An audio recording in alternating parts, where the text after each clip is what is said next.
Staying in Contact. I'm London Mitchell. My guest today is author Jeff Ault, whose roots are in the Toledo area. I met Jeff about 20 years ago when he hiked the entire 2,160-mile length of the Appalachian Trail. He did it as a fundraiser and promotional campaign for Sunshine Communities. Sunshine's annual walk, run, and roll promotion draws its inspiration from Jeff's adventure. The adventure, hiking the Appalachian Trail, resulted in Jeff's first book, the award-winning A Walk for Sunshine. And let's face it, Jeff, hiking the Appalachian Trail is just not for everyone. It was a boyhood dream of mine, and after hiking and camping with my family in Great Smoky Mountain National Park, and as I started to realize I could do this and I had a window of time to do this, I couldn't think past my brother Aaron, who was born with cerebral palsy and is cared for by Sunshine Communities in Maumee, Ohio. And I decided to dedicate my journey to him.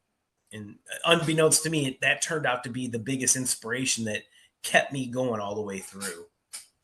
So this was a fundraiser, or you were hiking the trail just to call attention to Sunshine? Yeah, originally I thought, I want to share my journey with my brother. That's how this started. And I shared the idea with, at the time, the director Douglas Siebenaller at Sunshine, and we panned out a fundraiser. So in my mind, okay, this is a one-time event.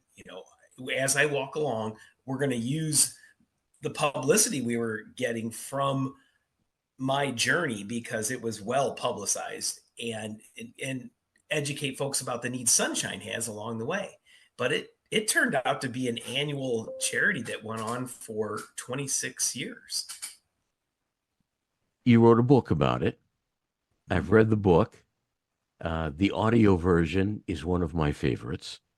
Okay. But that was your first book. That was, yes. But it wasn't your last. So no. It kind of spurred a secondary career for you? It sort of has. It's funny. You never know. When one door closes, another one opens. When one journey ends, a new one begins, right? And my first book has done so well. It's still in print today. It's in its fifth edition. It's sold over 100,000 copies, and I continue to get bookings to go publicly speak, do keynotes and things like that. But I pitched the idea based on a dream of mine. I wanted to reach out to the youth to help inspire them to get out, enjoy the woods, realize the power of nature. And I realized that you need to do this young, before we get so ingrained in our routines that we don't realize, the potential there. So in the middle grade ages is a key age where kids are learning in school about national parks. And I thought, if I could tie in some cool, fun facts and stories about some of my favorite parks and some of the most popular ones, this could help families and kids become inspired. So I pitched the idea to my publisher about writing a book series called The Adventures of Bubba Jones, a time travel book series, which is really historic fiction. So everything's real except the characters are fiction. So everything you're learning about it is fact vetted by each park. And lo and behold, the first one came out in 2015. That's sold, I think, 7,000 units to date. And then we went on and did the second one in Shenandoah, then Acadia in Maine, and then out to Grand Canyon. And then my latest book, just released this past year, is based in Yellowstone. So it's been wonderful. You've got me intrigued. You say they're books for children, but I'm intrigued. I'd like to read one. And that's the funny thing. What caught me off guard a little bit was, well, a lot of grownups love history. And I noticed what I do based on the books is I'll do living history talks and walks in each park. And I started to notice that there seems to be a lot of adults without children here. and so I'll embellish characters from the past when I'm like explaining them, like holding up a pretend mustache or putting on a fedora hat or what have you. And that just helps engage not only children but adults too, and they get a kick out of my impersonations, and so it's growing now, and so yeah, it's been a fun journey to move forward with. And the books are available where? Anywhere books are sold, Amazon, Barnes and Noble, all of that. Yeah, so the cool thing is you don't have to read all 5 books to follow the story. We realize on book one that these are probably going to place in gift shops in the national parks, and you don't want to have to go to 6 parks just to follow the story. So I front load the background story in each book, so you can pick up the book about Yellowstone or the book about the Smokies, and I did that so it could help build excitement before you go with your family on an adventure to that specific park. And so I'm glad I did that, because some people will read book one and then book 5, but skip the middle 3, or they're reading as they go to each park. A lot of people. So Let me ask you, Jeff, when you're putting these books together, or you're thinking in your head about getting out and having children experience the out of doors, you're not pushing children in middle school to start walking the Appalachian Trail, but it's just to get out there and experience something. yeah. I focus on the fun, exciting adventure aspect of the outdoors, because that at that age, that's what motivates kids. So if something looks exciting, you want to do it. You want to witness it, experience it. And I learned that if you just take that first step out there, then that plants the seed. And it did for me. So just getting that first experience in and making it fun. So it wasn't a harrowing disaster. It was actually really fun. You learned all these cool things. You were with your family. You're building memories. And so to me, it's a warm place in my heart. And if you're passionate about something, you can look past like the cold weather or the rain or whatever you may experience, and you're going to remember the fun times. So part of this series has been my own boyhood experience mixed in, which helps with the fictional characters in the book series. So you've got a grandfather like me who has Yes. a grandson who is just turning 13. Okay. I want to get him out there to experience the out of doors. Walk me through how I can make it exciting for him, even though we're just going to one of the metro parks. So at age 13, that's an age where you're into social, like interacting with other folks. You may want to allow him to bring his friend or whoever. You want to give him some athletic leeway, freedom of sorts, because that's the beauty of nature. It's the one place in society where you know you you're out there. You're at one. You don't have to worry about traffic and things like that. Let him go ahead to the next trail crossing. It helps build confidence. Hey, I led this. And you just agree to meet up at certain points so he doesn't get lost. But at that intersection, wait for me there. Go do your adventure. But it's a great time to talk and walk. A lot of people seem more relaxed when they're out in nature. This is proof positive too. We tend to be more creative. They say a 90-minute walk in nature can help prevent depression. I mean, there's so many powerful things that I knew as an Appalachian hiker, but now the scientists are proving it through studies that is so powerful. But just making it fun. They're like, hey, let's take a walk, or let's go on an adventure. I always use the word adventure. That way, walk sounds laborious. And then, hey, let's go to lunch afterwards. So they know there's a reward at the end.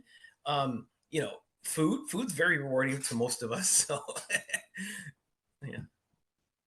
That sounds like fun, and I think especially living in the greater Toledo area, we have these beautiful metro parks just everywhere that beckon you to come in and experience the out of doors.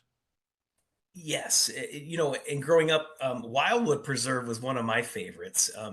and there's some preserved history right in there with the old Stranahan Mansion, and there's history in every park, and that's what my book series brings out as well. And if you can bring that back to life, like imagine what it was like, and that makes it more intriguing and fun too. And then you forget you're even walking. You're because you're learning something new. You don't even realize that you're actually getting a workout Is it okay to call you Wrongfoot? in. Sure. There's a lot of people that only know me to this day as Wrongfoot, which was my trail name based on a pretty painful experience, but turned out to be a humorous situation in the end. So, yeah. You were wearing the wrong inserts to your boots when you started Yeah. on the trail. I put them in the wrong boots, thought I'd give them a try. The arch supports were on the exterior instead of the interior where they should be. Couldn't figure out why I'm getting all these blisters. And come to find out, I discovered my error, but the damage was done. I had a half dozen blisters on each foot, and one's painful, And so I was putting this moleskin, which helps prevent blisters, on each blister. I went through the whole pack in less than a couple of hours. So I ended up wrapping my feet in duct tape. And then I'm taking ibuprofen for the pain. Wow. But once I realized what the problem was and corrected the error, it was much more relieving. But the damage was done. So I gave myself the name Wrongfoot to remind myself to laugh. And it turned out humor was probably one of the most powerful ways of getting through grim situations out there, and self-deprecating humor, laughing at yourself. And I did that almost daily. And to this day, I do that now. It was definitely a proven lesson when you're in a tough situation. Yeah, yeah, it really is good to have that sense of humor about yourself. Don't take yourself too seriously. I Right, I right. understand. Yeah. So tell me, Jeff, what's next? Another book? Another adventure on a trail? Yeah. So book six is in the pre-planning stage. We have one more in my contract right now. I just returned from Yellowstone with my publishers, so it's kind of fun. We're actually going back to these parks, revisiting them together, and not only are we promoting books, but we're doing living history talks where in some of the parks, and I really enjoy doing that. So it's more than a book series. It's a whole adventure and experience. As of late, that's what we're doing right now. The man is Jeff Ault. His books are available on Amazon, at Barnes and Noble, and you mentioned even at the parks. Yes, select parks. I do a lot of book signings and events like Great Smoky Mountain National Park, Acadia, Shenandoah, and we're working on getting the books into the stores out west as well. Now you're from the Toledo area, but right Yeah, now you're living where? I'm currently in a little town, Lebanon, Ohio. It's a I know the historic. town well. Do you? Okay, yeah. Really neat, full of history here. I Oh, can walk uptown from where I live. many a visits to the Golden Lamb. Yeah, yeah, that's a great hotel, good food. I entertain lots of visiting family there. Yes. Yeah, a ghost or two in that building. So they say. Yeah, sounds like you've taken the tour. Well, if you're back in the neighborhood here again, you'll have to look me up in advance, and I'd love to show you around a little bit more. We will do that. We will do that, Jeff. Thanks for spending some time with us this morning. Really appreciate it. Thanks for having me on, London. I appreciate it. All right, we will stay in touch. Yes, sounds good. Jeff Ault. Learn more about Jeff and his books at jeffault.com. I'm London Mitchell, inviting you to join us again next week as we continue staying in contact. Previous episodes of Staying in Contact with London Mitchell are available on Apple Podcasts, Amazon Podcasts, Podbean, the Suite 419 app, and londonmitchell.news.